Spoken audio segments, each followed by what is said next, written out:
Hello बच्चों, welcome to green science classes. बच्चों, ये हमारा क्लास 9 का केमिस्ट्री का दूसरा चैप्टर है। क्या हमारे चारों ओर पदार्थ शुद्ध हैं, या इसी चैप्टर का और भी नाम है पदार्थ का वर्गीकरण।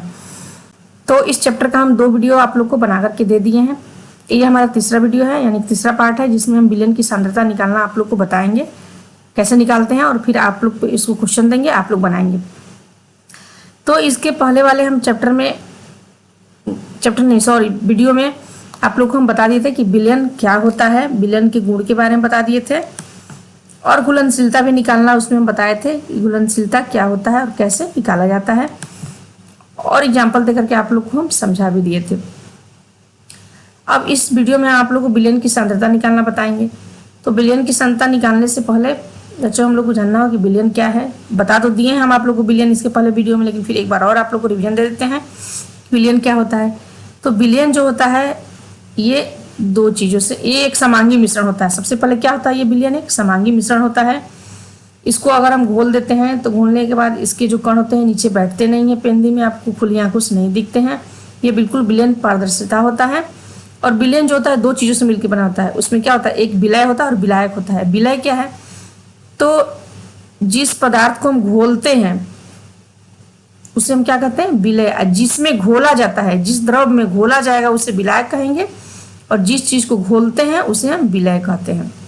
यानी कि नमक चीनी का घोल रहेगा तो नमक हमारा क्या हो गया, किसको घोल रहे हैं हम, नमक को घोल रहे हैं, तो नमक हमारा विलय हो गया। और किस में घोल रहे हैं, तो चीनी में घोल रहे हैं नमक को, तो नमक और जल का विलय। नमक और जल का जो विलयन होता है उसमें नमक क्या होता है, हम जल में घोल रहे हैं किसको, नमक को, तो नमक हमारा विलय हो गया।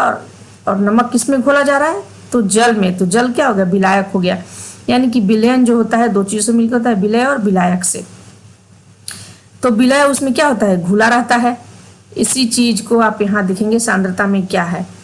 तो विलयन की सांद्रता में यही होता है कि किसी विलयन की निश्चित मात्रा, अब मात्रा में दोनों आ जाएगा, द्रव्यमान और आयतन।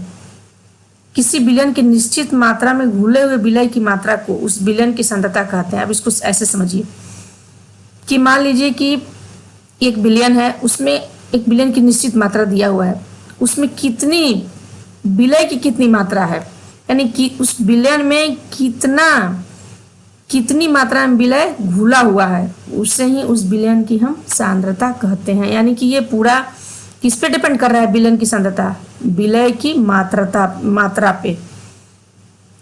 किस पे डिपेंड कर रहा है विलयन की सांद्रता, तो विलय की मात्रा पे डिपेंड कर रहा है। ये तो इसको अगर सूत्र में लिखना हो तो कैसे लिखेंगे, विलयन की सांद्रता बराबर विलय की मात्रा बटा में विलयन की मात्रा। इसमें विलायक से कोई मतलब नहीं है, विलय की मात्रा पे ही निर्भर करता है विलयन की सांद्रता। एक चीज और बच्चों समझा दें हम आप लोग को, यहाँ द्रव्यमान और आयतन दोनों दिया हुआ है। तो अब आप कहेंगे कि हम द्रव्यमान कब समझेंगे, कि द्रव्यमान का हम कब सूत्र लगाएंगे या आयतन का कब सूत्र हम लगाएंगे, चूंकि दोनों सूत्र है यहाँ पे। विलयन की सांद्रता पर विलय की मात्रा, यानी ये द्रव्यमान का सूत्र हो गया। अब विलयन का आयतन बटा विलयन की विलय की आयतन बटा विलयन की आयतन, यानी कि द्रव्यमान और आयतन दोनों का हम सूत्र दिए हैं, दोनों में निकालेंगे हम, द्रव्यमान में और आयतन में, दोनों में। तो कैसे आप समझेंगे कि कब हमको द्रव्यमान में निकालना है और कब हमको आयतन में निकालना है। तो ये बता रहे हैं आप लोग को कि यदि विलयन द्रव में ठोस का हो तो विलयन की सांद्रता हम निकालेंगे द्रव्यमान प्रतिशत के रूप में निकालेंगे। किस में निकालेंगे, द्रव्यमान के रूप में। कब, जब विलयन द्रव में ठोस का हो, यानी कि द्रव में ठोस घुला हुआ हो। यहाँ विलय क्या है, ठोस है, ठोस घुला हुआ है। जैसे नमक और जल का ही विलयन क्या हुआ, नमक और जल का विलयन, ये नमक क्या है, ठोस है, और जल द्रव है, यानी कि ये द्रव में ठोस घुला हुआ है। नमक ठोस है तो ये द्रव में ठोस घुला हुआ है। तो जब द्रव में ठोस घुला रहेगा तो विलयन की सांद्रता हम द्रव्यमान प्रतिशत के रूप में निकालेंगे। और दूसरा, यदि विलयन द्रव में द्रव का हो तो विलयन की सांद्रता किस में निकालेंगे हम, आयतन प्रतिशत के रूप में। यानी कि जो घुला रहेगा वो भी द्रव है, जिसमें घुला जाएगा वो भी द्रव है, दोनों द्रव हो, तो उस समय हम क्या निकालेंगे, आयतन प्रतिशत के रूप में। और द्रव्यमान प्रतिशत के रूप में कब निकालेंगे, जो चीज घोलते हैं वो ठोस होना चाहिए, तब हम निकालेंगे द्रव्यमान प्रतिशत के रूप में निकालेंगे विलयन की सांद्रता। ये समझा दीजिए आपको। अब एक होता है तनु विलयन और सांद्र विलयन। तनु विलयन किसे कहेंगे? तो जब विलय की मात्रा कम होती है, यानी कि विलय की मात्रा जैसे नमक और जल हो गया, तो नमक की मात्रा जब जल में कम रहेगा तो उसे हम कहेंगे तनु विलयन। और अगर नमक की मात्रा ज़्यादा हो जाएगी तो उस विलयन को हम कहेंगे सांद्र विलयन। यानी कि विलय की मात्रा जब अधिक होती है विलयन में तो उसे कहते हैं सांद्र विलयन, और विलय की मात्रा जब कम होती है तो उसे हम कहते हैं तनु विलयन या निम्न सांद्रता वाला विलयन। ये सब समझ गए कि कब हमको द्रव्यमान प्रतिशत के रूप में निकालना और कब आयतन के रूप में निकालेंगे। तो ये विलयन की सांद्रता हो गया, इसका सूत्र ये द्रव्यमान में और ये आयतन में। अब इस दोनों को हम प्रतिशत के रूप में निकालेंगे। प्रतिशत के रूप में यानी कि 100 ग्राम में उपस्थित निकालेंगे कि 100 ग्राम विलयन में विलय कितना है। विलय के द्रव्यमान को हम द्रव्यमान प्रतिशत में और आयतन प्रतिशत में निकालेंगे, यानी कि ये दोनों में हम अगर 100 से मल्टीप्लाई कर देंगे तो हमारा प्रतिशत में ये निकल जाएगा। तो एक एक करके देखते हैं। हम पहले देखते हैं विलयन के द्रव्यमान प्रतिशत को कैसे निकालेंगे। इसका सूत्र क्या होता है? किसी विलयन के 100 ग्राम में उपस्थित विलय के द्रव्यमान को विलयन के द्रव्यमान प्रतिशत कहते हैं। यानी कि किसी भी चीज़ को अगर 100 ग्राम में हम निकालते हैं तो उसे हम प्रतिशत के रूप में निकालते हैं। ये तो आप जानते ही हैं, इसमें कोई बड़ी चीज़ नहीं है। तो वही सूत्र है, देखिए, अगर द्रव्यमान प्रतिशत के रूप में निकालेंगे तो विलय की मात्रा द्रव्यमान में बटा में विलयन की मात्रा द्रव्यमान इंटू 100, ये हो गया द्रव्यमान प्रतिशत का। अब आयतन प्रतिशत का भी हम देख लेते हैं सूत्र। उसका एक एग्जाम्पल है द्रव्यमान प्रतिशत का, इसको देख लेते हैं। 10% NaCl विलयन का अर्थ है कि उस विलयन के 100 ग्राम में, अब मान लीजिए आपको कोई दे दिया एग्जाम्पल में 10% NaCl विलयन है, तो ये विलयन जो है किसका है? NaCl। NaCl मतलब साधारण नमक। तो इस विलयन में जो है साधारण नमक कितना है? 10 ग्राम है। ये ठोस है, नमक क्या है? ठोस में ये द्रव का विलयन है, यानी कि ये ग्राम में रहेगा। द्रव्यमान प्रतिशत जब निकालेंगे तो ग्राम में रहेगा। तो ये नमक है, यानी कि ये ठोस घुला हुआ है द्रव में, तो ये द्रव्यमान प्रतिशत के रूप में ही लिखा जाएगा। तो ये 10 ग्राम क्या है? साधारण नमक है, यानी NaCl है। कितने में घुला हुआ है? तो 100 ग्राम में। 100 ग्राम में 10 ग्राम हमारा NaCl है, अर्थात इसका मतलब हो गया कि 10 ग्राम क्या है? NaCl है, तो 90 ग्राम जल में घुला हुआ है। तभी तो दोनों मिलाकर क्या हो जाएगा? 100 होगा। 10 और 90 दोनों मिलाकर विलयन की मात्रा कितनी हो जाएगी? 100 हो जाएगी, जिसमें 10 क्या है? NaCl है और 90 ग्राम जल घुला हुआ है। समझ गए आप? अब नीचे देखते हैं। दूसरा हमारा है विलयन के आयतन प्रतिशत। किसी विलयन के 100 ml मिलीलीटर में आयतन में उपस्थित विलय द्रव के आयतन को उस विलयन के आयतन प्रतिशत, कुछ खास नहीं, वही चीज है कि इसको भी 100 में निकालेंगे।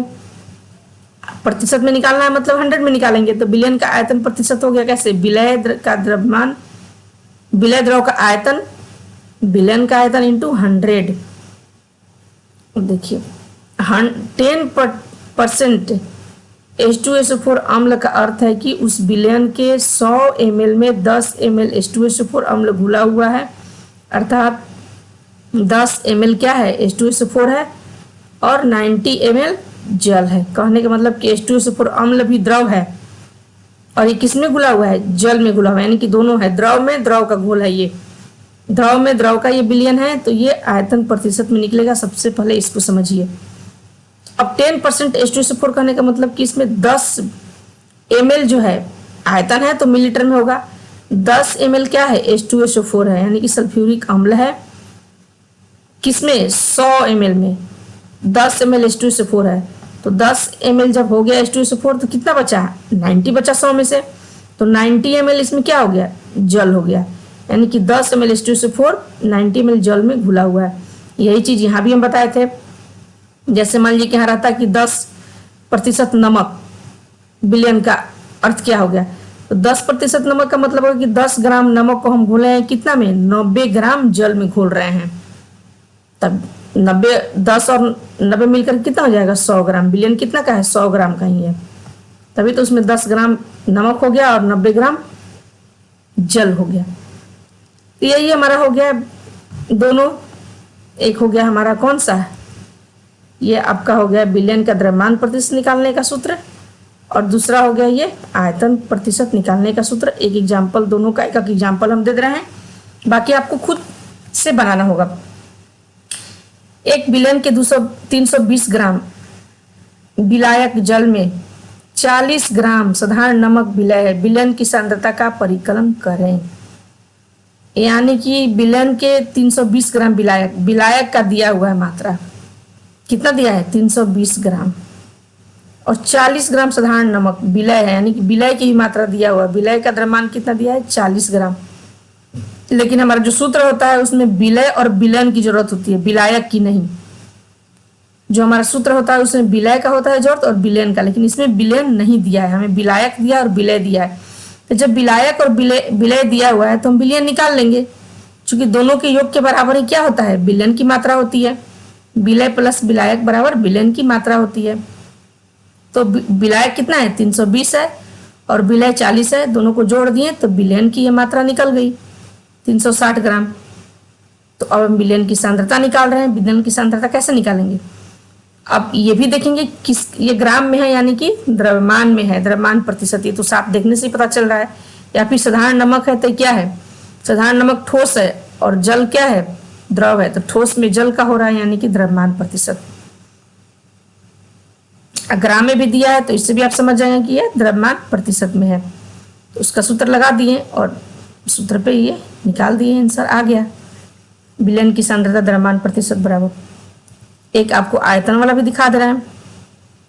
एक विलयन के जल में 150 ml के साथ अल्कोहल के 150 ml मिश्रित है, यानी कि यहाँ अल्कोहल भी क्या है द्रव है और ये जल भी द्रव है, यानी कि द्रव में द्रव का ये विलयन है। तो इसमें क्या होगा, आयतन वाला प्रतिशत वाला सूत्र लगेगा। मिलीलीटर भी है तो इससे भी समझ में आ रहा है कि आयतन का है ये। तो जल के 150 ml यानी कि ये विलायक की आयतन दिया हुआ है। विलायक की आयतन कितना दिया है 150 ml।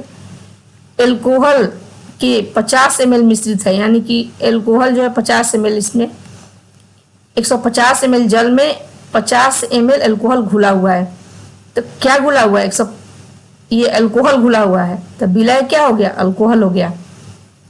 तो विलय का आयतन 50 ml हो गया। अब दोनों के आयतन को जोड़ देंगे तब विलयन का आयतन निकल जाएगा। तो विलयन की आयतन बराबर विलय का आयतन प्लस विलायक का आयतन। तो विलायक कितना है 150 और विलय 50, यानी कि 200 ml क्या हो गया विलयन का आयतन हो गया। अब विलयन की सांद्रता निकाल लेंगे उसके सूत्र पे कि विलय का आयतन बटाएं विलयन का आयतन इंटू 100, तो आ जाएगा आंसर हमारा। इसीलिए हम दो इस तरह से निकल जाएगा हमारा। विलयन की सांद्रता बता दिए आप लोग कैसे निकलता है। इस पे क्वेश्चन आप लोग बनाएंगे, 2 एग्जाम्पल हम दे दिए यहाँ पे, 2 क्वेश्चन, इसको बना के देखेंगे आप। कुछ भी नहीं है, बहुत ईजी है, इसको हम समझा दिए। बच्चों हम आप लोग के लिए छोटा छोटा वीडियो बना रहे हैं ताकि आपको आसानी से समझ में आ जाया करे। तो अब इस वीडियो की इतना ही पे रखते हैं और अगला वीडियो में आप लोग को हम बताएंगे कि कोलाइड क्या होता है और निलंबन क्या होता है। 2 टॉपिक अगले वीडियो में पढ़ाएंगे। तो छोटा छोटा पढ़ाते जाएंगे, वीडियो थोड़ा ज़्यादा बनेगा, 4-5 जो भी एक चैप्टर का बने, लेकिन छोटा छोटा बनाएंगे ताकि आप समझते जाएं और अच्छे से सब एक्सरसाइज बनाते जाएं।